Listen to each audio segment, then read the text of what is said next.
পদের কাছ থেকে অনেক তথ্য আমরা পেলাম, অনেক বিষয় যেগুলো নিয়ে সবসময় আলোচনা হয়। আর নতুন করে আপনি এখানে একটু যোগ করার বিষয় আছে। তিনি ভাগ্যের প্রশ্নে তিনি ভাগ্যবান। 3টে সরকারের শপথ পড়িয়েছেন।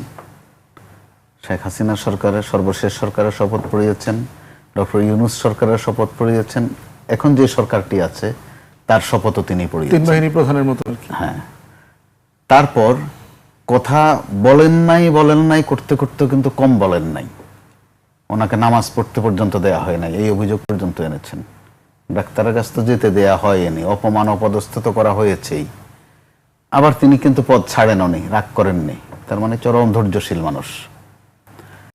আচ্ছা, এরপরে ঠিক প্রজ্ঞাপনের মতো করে ওনার নাম আসলে কি লিখতে হবে সেটা কিন্তু গণমাধ্যমকে জানিয়ে দেয়া হয়েছিল। মোহাম্মদ শাহাবুদ্দিন, চুপ্পু যেন লেখা না হয়, এটার অর্থ হচ্ছে এটা।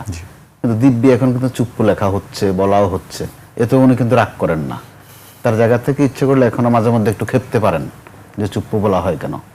তো সবাই তারা আদর করে চুপ্পু বলুক আর গালি দিয়ে চুপ্পু বলুক বলে, তিনি অপমানিত হন না। এরকম একটা প্রেক্ষাপটে ফুয়াদ ভাই কিন্তু এক লাইন বলেছেন, তার কাছে কিন্তু গন্ডগোল পাকানোর মতো প্রচুর উপাদান আছে। মাঝে মধ্যে তিনি 2-1টা ছেড়েছেন মাত্র, বিশেষ করে শেখ হাসিনার পদত্যাগ প্রশ্নে একাধিকবার বলেছেন। এইগুলো একদিক। এখন সামনের দিনগুলোতে তার বিদায়টা কিভাবে হবে? কি তাকে কি ইমপিচ করা হবে, নাকি তিনি নিজে নিজে দাঁতের অসুখ অথবা চোখের অসুখ কিছু একটা বলে চলে যাবেন? তো চলে যাওয়াই কি শেষ? না, ওনার চলে যাওয়াই কিন্তু শেষ না। ওনার কাছে অনেক খোরাক আছে, রাজনীতির খোরাক, সাংবিধানিক খোরাকও আছে। এখন তাকে কে কিভাবে ব্যবহার করবে, অপব্যবহার করবে, এটা যার যার বিষয়। আর ব্যবহৃত যারা হন বা যেই পাত্রটা ব্যবহৃত হয় তার কাজে হচ্ছে ব্যবহৃত হওয়া, সে বলে রাখে আমাকে ব্যবহার করুন। বিএনপি ব্যবহার করেছে, তার মুখ দিয়ে শেখ হাসিনাকে ফ্যাসিস্ট বলানো সম্ভব হয়েছে। অবলীলায় তিনি বরং বিএনপি নেতাদের চেয়ে আরো ক্লিয়ার এন্ড লাউডলি বলেছেন যে শেখ হাসিনা কত বড় ফ্যাসিস্ট, কিভাবে ছাত্রদের বুকে গুলি চালিয়েছে, তিনি কিভাবে এগুলোর ধিক্কার জানান, নিন্দা জানান, খুব পরিষ্কার করে কিন্তু এগুলো বলেছেন। বাংলা কিওয়ার্ড যেখানে, নগদ পেমেন্ট সেখানে। সারা দেশে 10 লাখেরও বেশি মার্চেন্টে নগদে পেমেন্ট করুন খুব সহজে। তা আবার আমাদের রাজনীতির যে গতি প্রবাহ, আমরা কিন্তু এগুলোতে অভ্যস্ত হয়ে গেছি, যে একটু বলে আর কি, বলার জন্য একটু বলা লাগে, কিছু মনে করিস না, প্লেয়ারটা আমাদেরই, এরকমটা সান্ত্বনা থাকে। কিন্তু তো ওই ক্ষেত্রে উনি চলে যাওয়ার পরে কোন পরিস্থিতি হবে, কোন পদ্ধতিতে যাবে একদিক, এরপরে কে আসবেন, আসার মতো বিএনপিতে লোক অসংখ্য আছে। যদি শাহাবুদ্দিন সুপ্রিম স্ট্যান্ডার্ড ধরেন, আমার তো মনে হয় কয়েকশো আছে, আর বাদ বাকিদের তুলনা নাই দিলাম। তো এখানেও একটা রাজনীতি আছে, আবার আরেকটা ছোট্ট রাজনীতিও আছে, এটাও কিন্তু আলোচিত।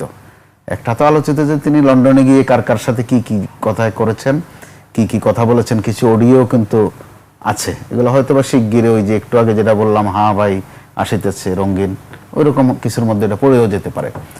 আরেকটা হচ্ছে যে তিনি তখন কোন কাণ্ডটা ঘটাবেন, একের পর এক তো ঘটিয়েছেন, এরপরে কোনটা ঘটাবেন।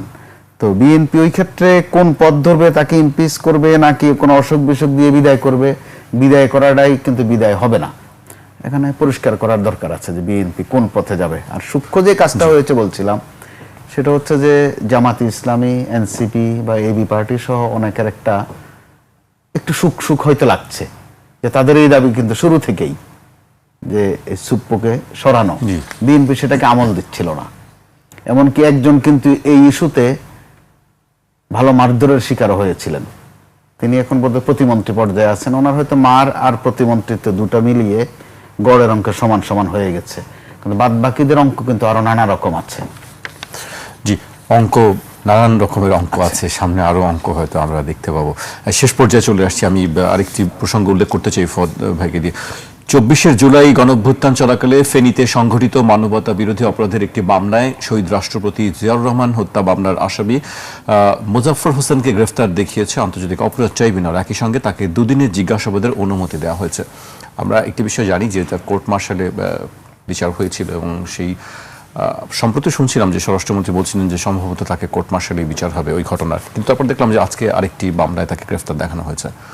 এই বিষয়ে আইনি অবস্থাকে একটু জানতে চাই। আমরা যতটুকু জেনেছি তাকে আসলে এই যে মাসুদউদ্দিন আহমেদ চৌধুরী তার মাধ্যমে একটা ট্র্যাপ করে তাকে ধরা হয়েছে, এবং মাসুদউদ্দিন আহমেদ চৌধুরীও কেউ ইনফ্যাক্ট অন্য একটা ট্র্যাপে ধরা হয়েছে, সব দেশে ছিলেন না, তাকে দেশে এনে গ্রেফতার করা হয়েছে এরকম। তো সেইটা হচ্ছে যে স্পেসিফিক কোনো তথ্য আমরা পত্রিকায় দেখতে পাচ্ছি না, তবে যেগুলো শুনলাম বিভিন্ন জায়গাতে খোঁজখবর নিয়ে যে হাসিনার সাথে ক্লোজলি যোগাযোগ থাকা, ভারতের বলয়ের সাথে যোগাযোগ থাকা, গণ অভ্যুত্থানের আগে পরে অন্তর্বর্তীকালীন সরকার বর্তমান সরকারকে বিব্রত করবার জন্য চেষ্টা করা, এমন অনেক কাজের সাথে সে সংশ্লিষ্ট আছেন। এখন একটা বিষয় হচ্ছে যে শহীদ প্রেসিডেন্ট জিয়াউর রহমানের হত্যাকাণ্ডের সাথে তো কোর্ট মার্শাল হয়ে গেছে, তো সেখানে তার বিচার এক্সিকিউট করাটা খুব ডিফিকাল্ট হওয়ার কথা না যদি মিলিটারি আইনে চলে যায়, কিন্তু যদি সিভিল অফেন্সের সাথে এঙ্গেজমেন্ট থাকে তাহলে তাকে ইমিডিয়েটলি কোর্ট মার্শালে হস্তান্তর করে ফাঁসি দেওয়ার বন্দোবস্ত করা যাবে না, সেখানে অন্য তদন্ত করে তথ্য কালেকশন করতে হবে।